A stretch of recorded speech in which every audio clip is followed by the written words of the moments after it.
유럽 정세 전망, EU 신지도부 출범과 트럼프의 귀환, 독일과 프랑스의 역할과 갈등, 나토 위 방위비 확대, 러시아 우크라이나 전쟁 논의, EU 위 관세 협상 및 타결. 2025년 유럽연합 정책 추진은 우르슬라 폰데어 라이엔 EU 집행위원장의 역량에 크게 좌우될 것이다.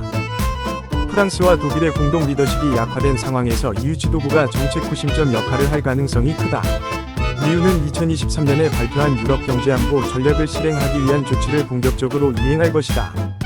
EU는 장기적으로 부작용에 대응하기 위해 지속가능한 공급망 실사 지침 발효, 중국산 전기차 조사 및 관세 북박, 내부시장 위기 및 회복법 채택 등을 실시했다.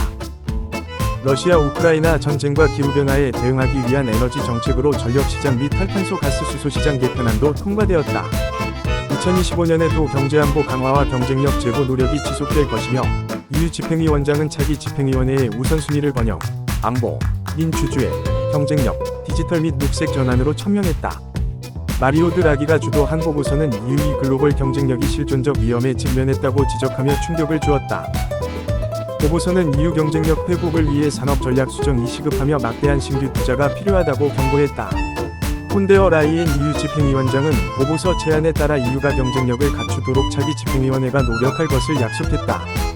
2025년 EU는 집행위원회를 중심으로 혁신과 투자 중심의 산업 전략을 수립하고 경쟁력 제고에 나설 것이다.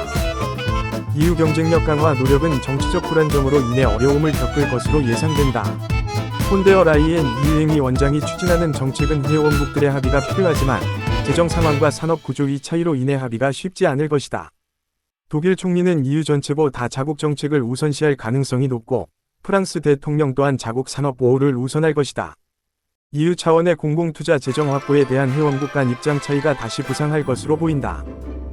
EU 경쟁력 강화 노력은 정치적 불안정으로 인해 어려움을 겪을 것으로 예상된다. 폰데어 라이엔 EU 원장이 추진하는 정책은 회원국들의 합의가 필요하지만 재정 상황과 산업 구조의 차이로 인해 합의가 쉽지 않을 것이다.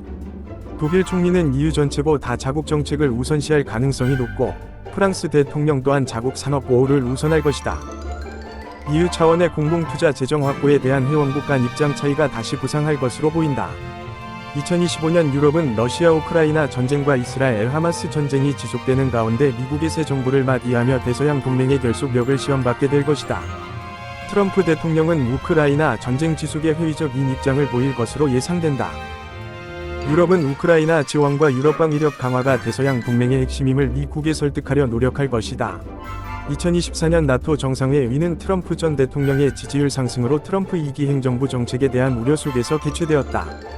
트럼프 1기 행정부의 대유럽 정책은 2010년 대유럽 안보 위기의 원인 중 하나로 평가받았다. 트럼프 재선 시 미국 유럽 관계의 파장에 대한 우려로 2024년 나토 정상회의는 대서양 동맹을 안정화하는 기회로 여겨졌다. 미국 동맹국들은 미국 대선 불확실성에 대비하여 바이든 행정부의 협조적인 태도를 보였다. 2025년 유럽은 2024년 나토 정상회의 합의사항 이행에 중점을 두고 미국이 우크라이나 지원 관련 기존 합의를 계속 지지하도록 요구할 것으로 예상된다. 2024년 나토 정상회의에서 논의된 공동비용 사용처와 규모 관련 계획은 2025년에서 2029년 나토 공동자금 지원 계획에 반영될 것이다. 나토의 2025에서 2029년 공동재정계획에는 우크라이나 안보 지원 및 훈련과 나토 우크라이나 공동분석 훈련 및 교육센터에 대한 비용이 포함되어 나토가 우크라이나 군사 지원의 중심이 되도록 한다. 나토는 이 계획의 중요성을 강조하며 우크라이나 군사 지원이 회원국의 국내 정치로부터 받는 영향을 최소화하려 할 것이다. 유럽은 2024년에 나토 EU C7 회원국의 우크라이나 합의 이행을 미국 신정부에 촉구할 것으로 예상된다. 이 합의는 단기 및 중장기적 우크라이나 안보 지원 위 집단적 기반을 조성하였다. 우크라이나와 여러 국가들이 양자 안보 협력 협정에 합의했으며 이는 법적 구속력은 없지만 10년 동안 우크라이나의 재건 및 방위력 강화를 지원하는 내용을 담고 있다. 유럽 각국은 2025년부터 협정 사항을 이행하며 미국의 동참 여부를 주목할 것이다.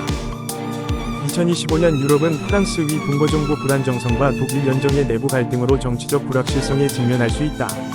2024년 여름, 영국은 조기 총선을 통해 노동당이 압승하여 정치적 안정을 회복했지만 프랑스는 조기 총선으로 정치적 분란이 가중되었다. 프랑스의 마크롱 대통령은 조기 총선을 통해 정치적 입지 강화를 시도했으나 실패하고 소수 동거정부가 출범했다. 유럽의회 선거에서 극우정당이 득표율 1위로 부상한 상황을 타개하고자 했지만 의회가 좌파, 중도 세력, 극우 민족동맹으로 나뉘면서 위기에 처했다. 결국 마크롱 대통령은 제4당 소속의 미셀 바르니에를 총리에 임명하면서 불안한 소수 동거 정부를 구성하게 되었다. 프랑스는 재정 적자 감소, 산업 경쟁력 강화, 국방비 증액 간 균형의 어려움을 겪을 전망이며 마크롱 대통령의 약화된 국정 장악력으로 정책 추진의 혼란이 예상된다. 독일은 신호등 연정 와해로 2025년 조기 총선 가능성이 크며 기민당 기사당이 최대 위석을 확보하겠지만 과반에는 실패할 것이다. 독일 대한당은 선전하고 3인당과 자민당은 위석을 상실할 것으로 예상된다. 기민당 기사당은 3인당 또는 자민당과 연립정부 구성을 시도할 것이다. 기존 정부 실책에 대한 책임론으로 3인당이나 자민당의 양보를 요구하겠지만 단독 내각 수립이 어려워 연정 협상은 장기간 지속될 수 있다. 2022년부터 강조된 유럽과 아시아 안보의 연결성은 2025년에도 한국-유럽 관계에서 질적 협력으로 이어질 것이다. 러시아-북한 군사-협력 과조약 체결, 북한의 러시아 파병으로 유럽과 아시아 안보의 상호 의존성은 더욱 분명해졌다. 나토는 한국, 일본, 호주, 뉴질랜드와의 파트너십 확대를 주요 목표로 삼고 있다. 러시아의 우크라이나 전쟁 지원으로 유럽과 아시아 간 안보 협력이 구체화될 것이며 한국과 유럽의 안보 협력도 예외는 아닐 것이다. 미국의 바이든 행정부는 유럽과 아시아 동맹 연계에 중점을 두어 러시아와 중국의 전략적 제휴가 유럽과 아시아 안보에 공통 위협이 된다는 이유로 나토와 인도 태평양 파트너국 간 안보 협력을 독려해왔다.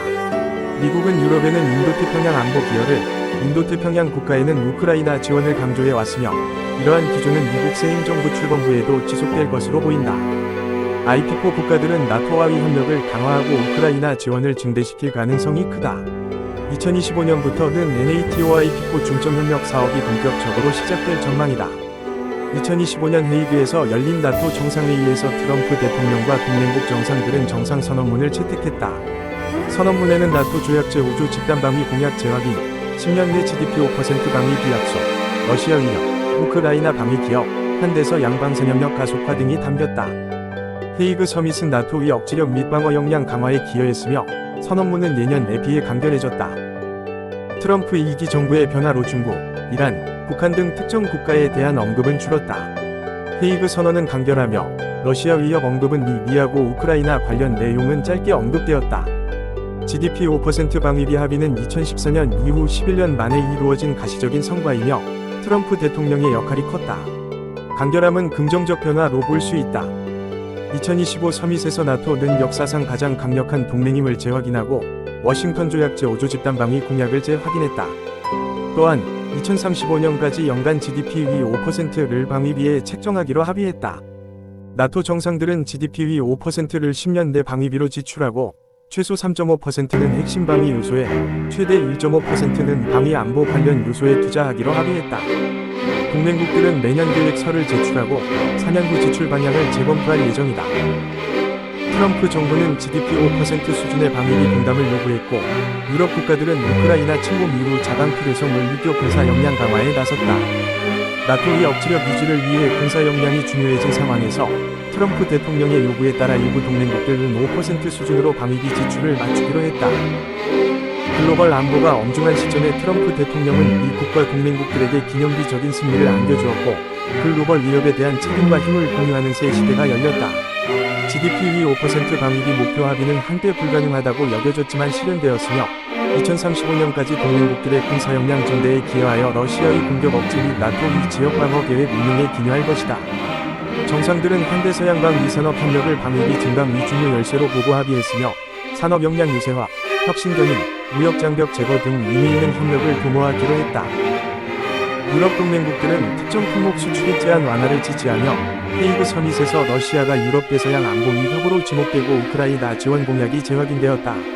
우크라이나 안보 기여를 나토 방위비로 산정키로 한 결정은 트럼프 2기 출범 후 미국 러시아 관계 변화에 대한 유럽의 우려를 반영한다.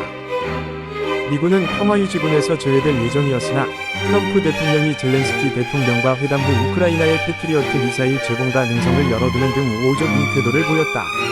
이는 러시아의 공세 격화에 따른 트럼프 대통령의 좌절감과 푸틴 대통령의 협상 의지에 대한 회의적인 시각 변화에서 비롯된 것으로 보인다.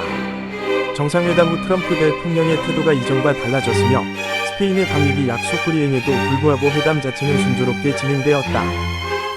트럼프 대통령과 젤렌스키 우크라이나 대통령의 회담 또한 긍정적인 변화를 보였다. 미국과 EU는 EU산 상품에 15% 관세를 부과하는 무역 협상에 합의, EU는 자동차 등 주력 상품 관세율을 낮추는 대신 미국의 에너지 구매 및 투자를 약속했다. 미국과 EU는 전략적 품목 상호 무관세에 합의했으나 EU산 자동차에 15% 관세가 적용되어 한국이 압박을 받게 되었고, 미국의 철강 및 알루미늄 50% 관세는 유지된다. EU는 미국산 에너지 구매에 대규모 투자를 약속했다.